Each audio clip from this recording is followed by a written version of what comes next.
자, 그러면 지금부터 조쌤의 수능 특강 시 부분 같이 시작해 보도록 하겠습니다. 우리 월요일 아침인데요. 우리 같이 힘을 내자는 의미에서 우리 채팅창에 파이팅! 파이팅 한번 치고 수업을 시작해 보도록 하겠습니다. 자, 파이팅 한번 외쳐봅시다. 다 같이 파이팅! 네, 좋습니다. 네, 파이팅 한 친구들 자고 있는 거죠.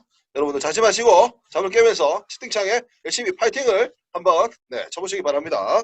자, 파이팅 한번 같이 외치고 수업을 힘차게 시작해 보도록 하겠습니다. 자, 시작할게요. 자, 여러분 화면에 뭐가 보입니까?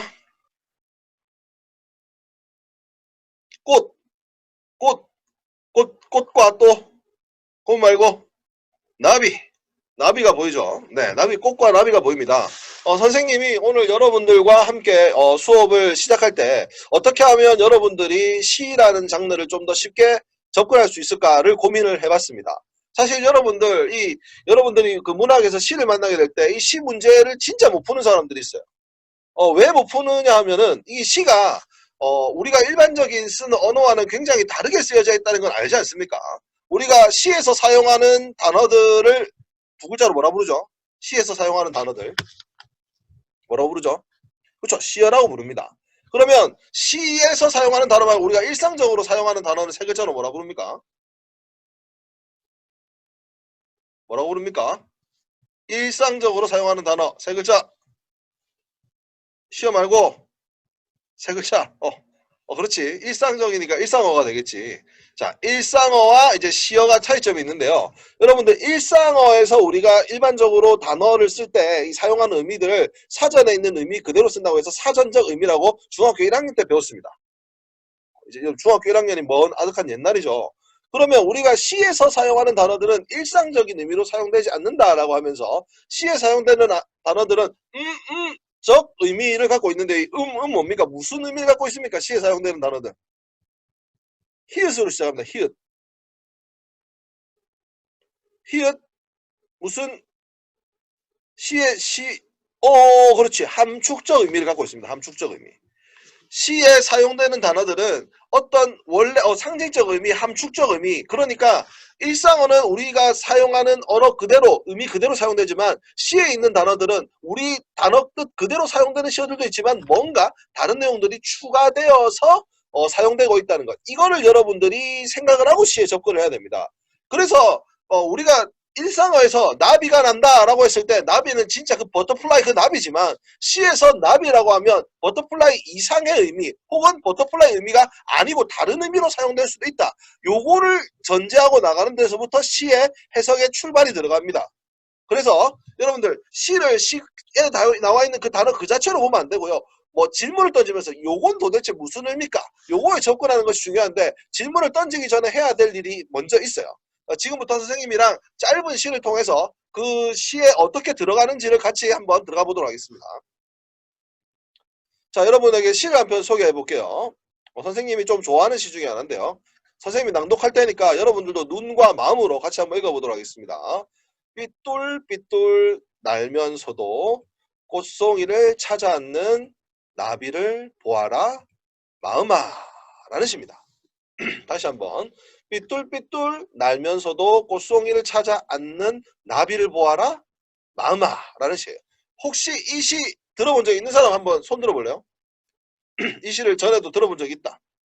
한 번이라도 본 적 있다.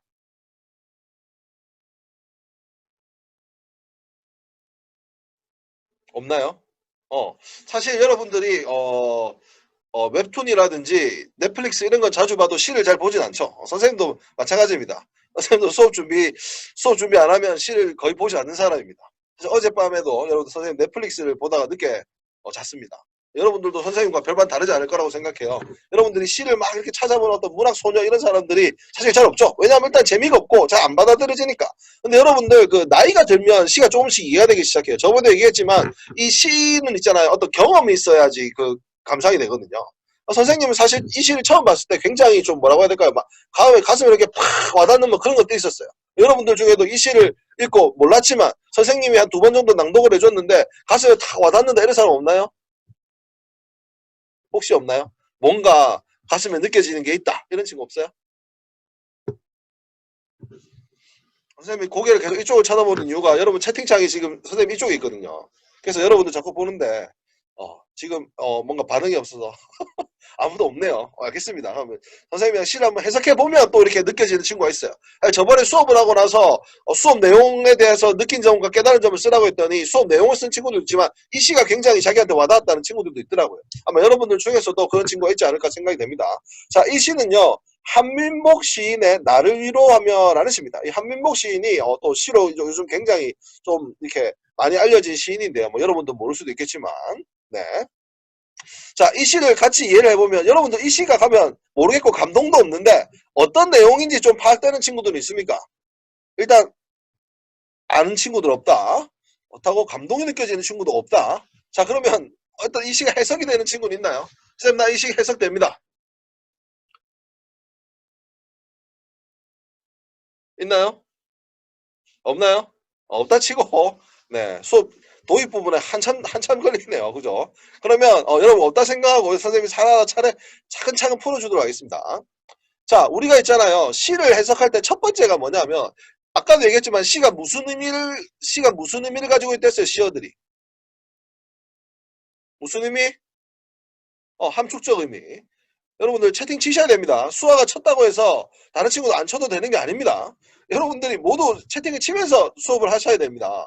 선생님을 위해서 또 너를 위해서 여러분들 채팅을 안 치면서 수업을 하면 이 집중력이 떨어집니다. 이렇게 말해도 수아만 채팅을 치고 있는데 이 월요일 아침이라서 그런지 여러분들 이 채팅이 영 올라오지 않습니다.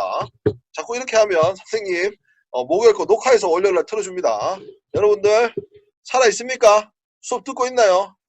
네? 똑똑똑 여러분들 수업 듣고 있습니까? 네, 여러분 살아있다는 걸 좀 알려주십시오. 자, 네, 함축적 의미입니다. 이 시에 함축적 의미가 들어있기 때문에 이 시가 뭔가 좀 이렇게 복잡하게 얽혀 있습니다. 근데 이 얽혀 있는 상태 그대로 갖고 오려면 여러분들이 머릿속에서 이게 잘 안 받아들여집니다. 그래서 어떻게 해야 되냐면 얽혀져 있는 걸 간단하게 풀어넣는 작업이 필요한데요. 그게 첫 번째 이겁니다. 시에 나타난 어떤 사실적인 정보를 파악해 보는 겁니다. 시에 나타난 사실적인 정보 파악해 보기. 자, 여기에서 뭔가 함축적 의미 있는 거 생각하지 말고 그냥 팩트만 한번 뽑아봅시다. 요 시에서 어떤 일이 일어났습니까? 뭐 누가 뭐 했다 이런 식으로 팩트를 한번 찾아보세요. 이 시에서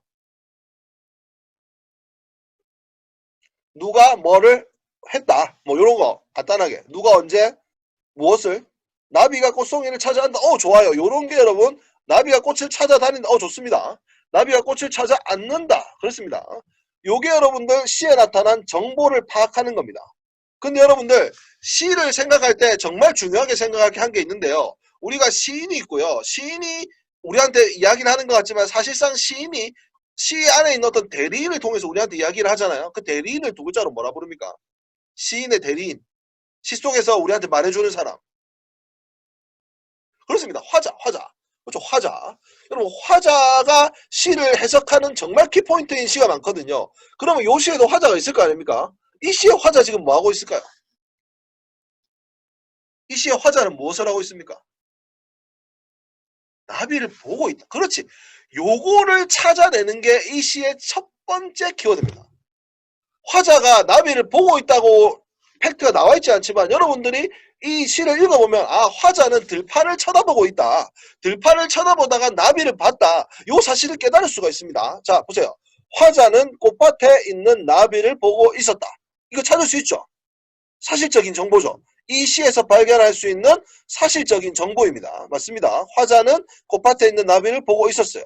그리고 그 나비는 삐뚤삐뚤 날다가 꽃송이를 찾아 앉았습니다. 자, 두 가지 정보 캐냈습니다. 화자는 꽃밭을 보고 있었어요. 그런데 꽃밭에 있는 나비를 보고 있었는데 그 나비는 삐뚤삐뚤 날다가 꽃송이를 찾아 앉았습니다. 그러고 세 번째 마지막 정보 하나 뭘까요? 화자가 뭘 했습니까? 마지막에. 화자가 마지막에 무엇을 했죠? 마지막 하나의 정보가 더 있어요. 요거랑 관련 있는 거예요. 이 마음 이건 뭐예요? 예림아 마음인데 이거 가지고 정보를 한번 여기다 만들어 보자. 뭘까? 마음을 어렵나요? 이거 마음아 이렇게 이거 하는 거 뭐 하는 겁니까? 누구야 이렇게 하는 건 뭐예요? 물론 최종적으로 위로긴 한데 최종적으로 위로하게 하는데 그건 너무 나중에 함축적 의미까지 생각한 거고 마음아 하는 거 딱 이거 하는 걸 우리가 뭐 하는 거라 그래요? 누구야 이렇게 할 때 뭐 할 때 이렇게 부르지? 부르는 거죠. 누가 누구를 부르고 있어요? 누가 누구를 부르고 있어요? 누가? 내가 화자가 누구의 마음을 화자가 누구의 마음을 나의 마음 화자의 마음을 부르는 거예요. 여기서 만약에 나비의 마음 은지 늦었죠. 이미 채팅을 치고 나서 이거 아니구나 이제 깨달은 거죠. 여러분 여기 잘 보세요. 아까 근데 은지의 말이 전혀 틀린 게 아닌 게 만약에 요 나를 위로하는 제목이 없잖아요. 없으면 이 마음아가 옆에 같이 데리고 산책하던 개 이름일 수도 있어요. 여러분들 그 영화 마음이 있잖아요. 마음이 그 마음이처럼 개 이름일 수도 있어요. 야 마음이랑 같이 이렇게 산책을 막 나가고 있었어. 산책을 나가는데 예쁜 꽃밭이 있는 거예요. 그래서 마음이랑 화자가 같이 앉았어요. 그래가지고 저기 삐뚤삐뚤 나면서도 꽃송이를 찾았는데 나비를 봐라 얘 마음아 너도 같이 봐 이렇게 하는 걸 수도 있단 말이에요. 그러니까 볼 수도 있어요. 그리고 내가 나비를 키우고 있는데 그 나비 이름이 마음이야. 그래서 야 마음아 니는 왜 못 나눠 저기는 삐뚤삐뚤 나면서도 열심히 잘 나가고 니는 근데 왜 그래 마음아 나비한테 이렇게 말할 수도 있는 거예요. 하지만 그렇게 생각하면 안 되는 이유가 뭐냐? 바로 제목 때문입니다. 제목이 뭐예요? 나를 위로하며잖아요. 나를 위로하며. 그래서 이 마음을 뭐 개라든지 나비로 해석하시면 안 되는 거예요. 그래서 요 제목까지 바탕으로 마지막 정보를 뽑아내면 그 삐뚤삐뚤 꽃송이를 찾아앉는 나비를 봤고요. 그 나비를 보고요. 화자는 뭐라고 했습니까? 마음아 하면서 자기 자신의 마음을 불렀다. 이것이 이 시에 나타난 세 가지 정보입니다. 그래서 여러분들이 시를 보면 시가 굉장히 막 복잡한 시가 있어요. 굉장히 간단하게 싹싹싹 이해되는 시도 있는데 뭔가 복잡하게 적혀있는 시가 있거든요. 그때 여러분이 해야 될 게 뭐냐면 방금 선생님이 한 것처럼 간단한 정보들로 시를 일기를 쓰듯이 이렇게 풀어놓는 거예요. 시의 정보들을 풀어놓는 거예요. 요 작업이 시를 여러분들이 이해할 때 첫 번째, 시를 간단한 정보들로 나열해보기. 요것이 첫 번째 작업이 되겠습니다. 되시겠습니까? 아시겠습니까? 이게 어떤 작업인지. 물론 이 작업들을 여러분들이 다른 시를 가지고 연습을 해보셔야 됩니다. 근데 시를 보고 나서 시 한 번 읽고 바로 문제 풀지 말고 이거를 해보자는 겁니다. 시를 이해를 하고 문제를 풀어야 돼요. 시 한 번 보고 문제 풀면 절대 제대로 못 풉니다. 쉬운 시가 아닌 이상. 자, 그래서 먼저 요 작업부터 해봅니다. 시를 쉽게 바꿉니다. 그러면 바꾸고 나서 이걸 왜 바꿨느냐? 두 번째, 나타나 있는 정보들을 파악했다면 두 번째는 그 나타나 있는 정보들 사이에 숨어 있는 정보를 파악하는 겁니다. 이때 던져야 되는 질문은 왜입니다. 왜? why? 이걸 여러분이 던지셔야 됩니다. 자, 화자는 꽃밭에 있는 나비를 보고 있었습니다. 질문 던져보세요. 어떻게 질문 던져야 되겠어요? 여기에다가 내가 말해줬잖아. why를 던져야 된다니까. 왜 뭐? 그렇지. 왜 화자는 꽃밭에 있는 나비를 보고 있었는가? 왜 나비를 보고 여기서 두 가지 질문을 던진다. 왜 하필 나비인가? 그 다음에 왜 하필 꽃밭에 갔는가? 던질 수 있거든요. 그래서 선생님은 여기에서 이걸 던졌습니다. 왜 화자는 꽃밭에 있는 나비를 보고 있었을까? 왜 꽃밭에 있는 나비를 보고 있었을까? 이거를 질문을 던질 수가 있습니다. 자, 두 번째, 그 나비는 삐뚤삐뚤 날다가 꽃송이를 찾아 앉았다. 여기다 질문 던져보세요. 이 문장의 질문 어떻게 던져야 될까요? 오, 좋아요. 왜 삐뚤삐뚤인가? 왜 삐뚤삐뚤인가? 하나 더. 왜 삐뚤삐뚤인가? 왜 삐뚤삐뚤이라는 시에서 왜 꽃송이인가? 왜 꽃송이인가? 왜 하필 그 많은 여러분들 좋은 생각입니다. 그 많은 나비 중에 꽃송이를 찾아 앉는 나비가 내 눈에 들어온 이유가 뭔가? 여기서 여러분 중요한 게 하나 있습니다. 여러분들 왜 꽃송이에 앉았나? 왜 꽃송이를 찾아 앉았을까? 할 때 이 꽃송이를 찾아 앉는 것의 주체는 누구예요? 주체. 누가 꽃송이를 찾아 앉아요? 화자가 앉습니까? 나비가 앉습니까? 나비가 앉죠. 그럼 여러분 지금 왜 꽃송이에 앉았나 이렇게 물어보면 누구한테 물어보는 겁니까? 나비한테 물어보는 거잖아. 나비한테. 나비야? 너 왜 꽃송이에 찾아 앉았니? 이렇게 물어보면 나비가 대답해 줄까요? 나비가 대답해 주겠어요? 나비가 대답 안 해준단 말이에요. 이거 의인법으로 쓰인 게 아니고 나비가 지금 의인법으로 쓰인 게 아니고 진짜 나비예요. 진짜 나비야. 그러니까 나비한테 물어보면 안 돼, 얘들아. 나비한테 물어보는 순간 끝나는 거야. 더 이상 대답이 오지 않아. 틀리는 거야. 그렇지 않겠니? 그럼 누구한테 물어봐야 돼? 우리는 누구한테 물어봐야 돼?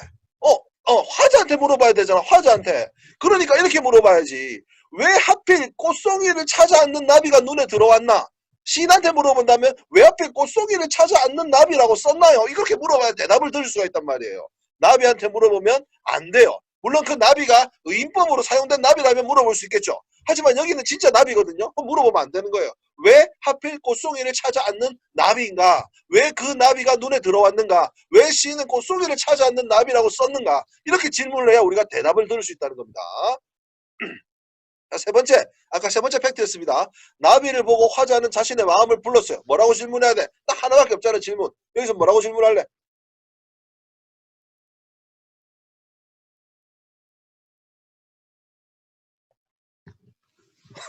누구냐? 누구냐? 누구냐 이렇게 질문한다고? 왜 마음인가? 아니 좀 제대로 쳐봐봐. 왜 불렀을까? 왜 자신의 마음을 불렀을까? 이게 정상이지. 어? 왜 자신의 마음을 불렀을까? 왜 이런 상황에서 왜 자신의 마음을 불렀을까 이래야지. 아까 뭐라고 쳤노? 왜 마음인가? 왜 마음인가? 물론 여러분들 왜를 던지는 게 중요한데 일단 왜를 던지더라도 아무 때나 왜를 던지면 안 되고요. 이 뭐라고 해야 될까? 이 시의 내용을 이해할 수 있는 질문을 던져야 돼요. 이 시의 내용을 이해할 수 있는 질문. 여러분들이 이 시를 지금 이해를 해서 문제를 푸는 게 목적이잖아요. 사람을 만나도 내가 저 사람의 직업을 알고 싶은데 자꾸 뭡니까? 직업 안 물어보고 뭐야 너 뭐 좋아하니? 뭐 먹는 거 뭐 좋아하니? 싫어하는 음식은 뭐니? 계속 음식만 물어보면 어떡합니까? 손 드는 거 이거 뭐야? 질문 있는 거야, 은지? 아니면은 이거 뭡니까? 뭐 별풍선입니까? 손 드는 거, 손 드는 것도 좋습니다. 반응입니다. 잘못 눌렀습니까? 나 선생님 수업 좋다고 손 든 줄 알았는데 그게 아니었네요. 알았습니다. 네. 여러분들 늦었어요. 은지 늦었어요. 이미 늦었습니다. 자, 여러분들, 질문을 던지더라도 이거 자기가 목적을 가지고 질문을 던져야 돼요. 그래서 이 질문에서 마음아 불렀잖아요. 왜 불렀는가? 이거를 사실 아는 것이 이 시의 가장 주제 포인트이기 때문에 이렇게 물어봐야 되는 겁니다. 자, 그러면 질문을 던지는 방법을 알겠죠? 이런 식으로 질문 던져야 된다는 거 알겠죠? 그럼 실제로 질문을 던지고 나서 대답을 한번 해봅시다. 자, 왜 화자는 꽃밭에 있는 나비를 보고 있었을까? 자, 여러분, 왜 보고 있었을까요? 왜 이 화자가 갑자기 꽃밭에 나비를 보고 있었을까요? 이 질문 상당히 중요합니다. 제목까지 생각해서 이야기해보세요. 산책하다가 왜 산책했을까요? 그냥 늘 일상 위로받으려고 힐링하려고 괜찮습니다. 그런 것들이죠. 이 제목을 봤을 때 나를 위로하면 한 걸 봤을 때 자 여러분 그럼 위로는 언제 받는 거예요? 언제 위로받는 것이죠? 힘들 때 위로받는 겁니다. 기쁠 때는 위로받을 필요가 없어요. 위로 안 해줘도 잘 살아요. 하지만 위로가 필요할 때는 힘들 때, 슬플 때, 괴로울 때, 그냥 혼자 있고 싶을 때 막 그럴 때 있잖아요. 이렇게 생각할 수 있어요. 선생님이 그 말 안 하고 만약에 너한테 물어봤으면 아까 뭐라 했어? 산책 나왔잖아, 산책. 그냥 산책 나왔죠? 그냥 단순하게 던지면 산책에 나올 수 있어. 그러니까 원래부터 꽃밭과 나비를 좋아하는 산책은 늘상 하는 사람일 수 있어요. 그런데 그렇다 하더라도 시의 내용으로 밀어봤을 때 내가 단순히 꽃을 좋아해서 나비를 좋아해서 간 것이 아니라는 것을 우리가 알아야 됩니다. 그러니까 단순한 일상의 언어가 아니고 이게 시라는 것을 착안해가지고 시의 제목이라든지 분위기를 보고 이거 단순한 산책이 아니구나 물어봐야 된다는 거지. 이런 날 있잖아요. 그냥 비오는 카페에 앉아서 멍하게 창문만 바라보고 싶다. 이렇게 바라보면서 비가 촥 내리면서 커피 한 잔 촥 하면서 힘든 일이 있거나 고민이 있거나 마음이 어지러운 날 그냥 아무것도 생각이 싫은 날 그런 날 없습니까? 선생님 있는데 없나요? 뭐 여러분 사람마다 분위기 다르겠지만 여러분이 조금 더 나이를 들어가지고 20살, 20몇 살이 되고 대학생이 되면 술이 한 잔 땡기는 날, 소주가 한 잔 땡기는 날 그런 날이 있을 거예요. 슬픈 날이 있을 거예요. 하지만 선생님은 술 안 마시기 때문에 가끔 이런 날이 있어요. 진짜 막 와이프도 있고 딸도 있는데 그냥 다 놔두고 혼자 그냥 비오는 카페 멀리 가서 앉아있고 바다를 착 쳐다보면서 이렇게 하고 싶은 날이 있어요. 여러분들도 있죠. 이런 날이에요. 근데 이 화자는 그때 선생님은 이렇게 비오는 카페에 앉아서 창문을 바라보고 싶지만 이 화자는 힘들 때 들판에 나가서 그냥 들판을 바라보는 것이 이 사람의 어떤 위로 방식, 자신에게 어떤 힐링 방식인 거예요. 다음에 첫 번째 질문 이해가 됐죠? 힘든 날이었어요. 그래서 조금 뭔가 마음을 정화하기 위해서 밖으로 나간 거예요. 자, 두 번째 질문. 왜 삐뚤삐뚤이라는 단어를 사용했는가를 묻고 싶은데, 여러분들 나비를 난다고 할 때 보통 어떤 단어를 쓰나요? 나비가 난다고 할 때. 나비가 어떻게 납니까? 훨훨, 또 팔랑팔랑. 펄럭펄럭은 좀 나비는 아닌 것 같은데, 나비가 펄럭펄럭 이렇게 나는 펄럭펄럭 나비가 나비는 이렇게 팔랑팔랑 살살 훨훨 이렇게 나는 거지 펄럭펄럭은 아니지 않습니까, 여러분? 네, 여러분들 나비는 막 팔랑팔랑 살살 난다고 합니다. 여러분 나비가 오늘 은지한테 너무 미안한 것 같아요. 은지야 미안해. 재밌게 하려고 한 거지. 너한테 개인적인 감정 없어. 여러분 나비가 보통 삐뚤삐뚤 난다고 안 하잖아요. 자, 그러면 이런 질문 던져봐야 돼요. 왜 팔랑팔랑 헐헐 살랑살랑 이런 게 많은데 왜 하필 삐뚤삐뚤인가? 여러분가 삐뚤삐뚤의 뜻을 한번 생각해보세요. 어떤 걸 삐뚤삐뚤이라고 합니까? 이런 걸 삐뚤삐뚤이라고 합니까? 이런 거. 안 맞는 거? 삐뚤삐뚤이 뭐예요? 이 직선으로 곱게 나가는 게 아니라 이렇게 가는 게 삐뚤삐뚤이죠? 뭔가 정해진 목적지 말고 막 이렇게 휘어나가는 거. 그러니까 막 사람으로 따지자면 사람이 이렇게 직진한다. 사람이 쫙 간다. 앞으로 쭉 간다. 이러면 어떤 의미예요? 사람이 앞으로 쭉 간다. 이러면. 앞을 향해서 사람이 쭉 나간다. 이러면. 목표를 정해놓고 그 목표를 향해서 달려나가는 거지. 근데 그렇게 안 가고 삐뚤삐뚤 가면 사람으로 따지자면 뭐 하는 거예요? 목표에 바로 가지 못하고 두 글자? 그렇지. 비틀거리고 방황하는 거. 그러니까 아까 이 사람이 뭔가 지금 마음이 심란하다 그랬잖아요. 심란한 날이라 그랬잖아요. 이 사람은 지금 마음속에 지금 뭘 하고 있는 거야? 방황을 하고 있는 거야. 그러니까 자기가 방황을 하고 있으니까 어떻게 보이는 건데? 나비가 삐뚤삐뚤 난다고 생각한다는 거지. 나비가 삐뚤삐뚤 난다고 생각한 적 선생님도 없거든요. 그러니까 화자 내부에 뭔가 삐뚤삐뚤한 게 있어서 그렇게 보인다는 거죠. 그러면 그 내부에 삐뚤삐뚤한 건 뭡니까? 그렇죠. 마음속에 고민, 방황이 있다는 겁니다. 마음속에 고민이나 방황이 있으니까 그냥 괜히 잘 나는 나비가 삐뚤삐뚤하게 보이는 거예요. 여러분도 마찬가지잖아요. 기분 나쁠 때 막 옆에서 막 그렇게 하면 다 짜증나잖아요. 기분 나쁠 때. 근데 기분 좋을 때는 그게 좋게 보이잖아요. 그러니까 자신의 마음에 따라서 세상이 다르게 보이는 거죠. 화자의 마음이 삐뚤삐뚤한 방황 상태니까 그냥 나비도 똑같이 삐뚤삐뚤하게 나게 보인다. 요거를 착안하는 것이 이 시를 해석하는 첫 번째 포인트가 된다는 것입니다. 두 번째. 왜 꽃송이를 찾아왔는 나비일까? 왜 하필? 자, 여러분. 그러면 여러분, 나비의 입장에서 꽃송이는 뭡니까? 나비의 입장에서 꽃송이는 뭐예요?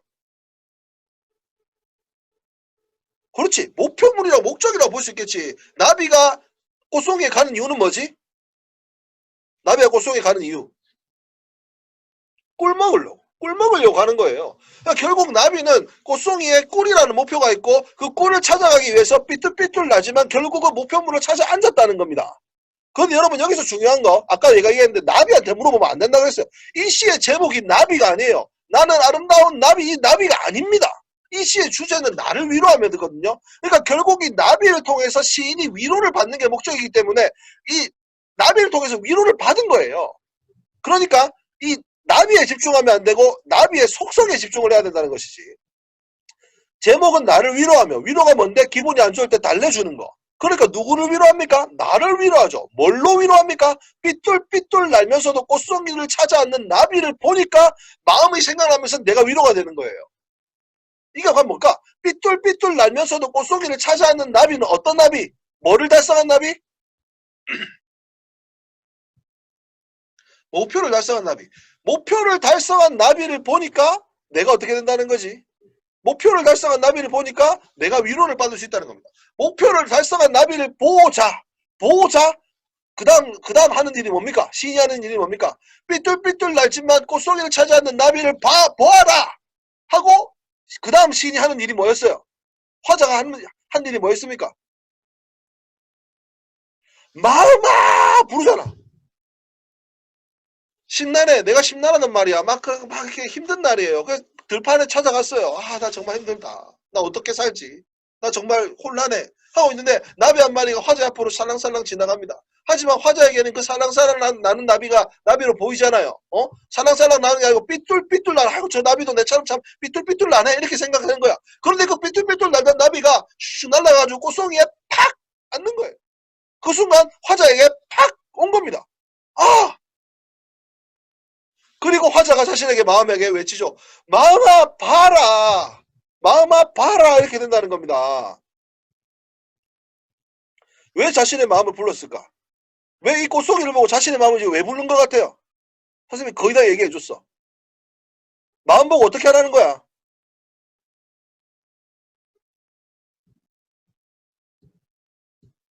뭐 보고 배워라. 힘내라. 뭐 맞아요. 뭘 보고 배우고 어떻게 힘을 내는 거예요? 뭘 보고 지금 힘내라고 말하고 있는 거야? 꽃송이를 찾아왔는 나비랑 연관을 지어야 돼. 꽃송이를 찾아왔는 나비는 뭐를 달성한 나비?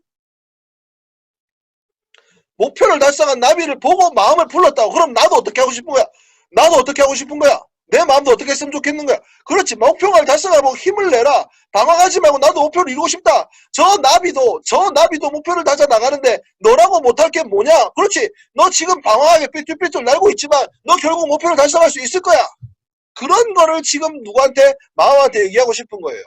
잘 보세요. 이 시가 2연으로 구성되어 있잖아요. 2연. 근데 여러분 1년이 굉장히 길고 2연 한 줄밖에 안 되죠. 세 글자밖에 안 되죠. 근데 여러분 연을 나눌 때 의미가 어떤 의미로 나눴을 거 아니에요. 그럼 1년하고 2연 중에서 1년에서 여러 가지 이야기했잖아. 내가 지금 겪고 있는 상황 얘기하고 2연은 딱 하나밖에 없어. 마음아. 그만큼 이 마음아에 굉장히 중요한 어떤 내용적인 그 무게가 실려 있다는 거예요. 누구를 부르고 있지요? 누구를 부르고 있습니까? 2연에서 뭘 부릅니까? 마음. 누구의 마음? 내 마음. 왜 불러? 왜 불러? 내 말 좀 들어보라고. 이것 좀 보라고. 뭘 보라고? 어떤 걸 보라고? 삐뚤삐뚤 날면서도 꽃송이를 찾아왔는 나비. 왜? 내 마음은 삐뚤삐뚤하지만 꽃송이를 못 찾고 있으니까. 나비는 목표를 찾아가는데 나는 어디로 갈지 모르겠으니까 마음아 너 와서 보고 배워. 저런 나비도 찾아가네. 나도 할 수 있어 하면서 뭐를 받고 있는 거예요? 나비를 보면서 이 화자가 뭐를 받고 있는 거예요? 위로를 받고 있는 거예요. 위로를 받고 있는 거. 어때요 여러분? 이 시가 이제 좀 해석이 됩니까?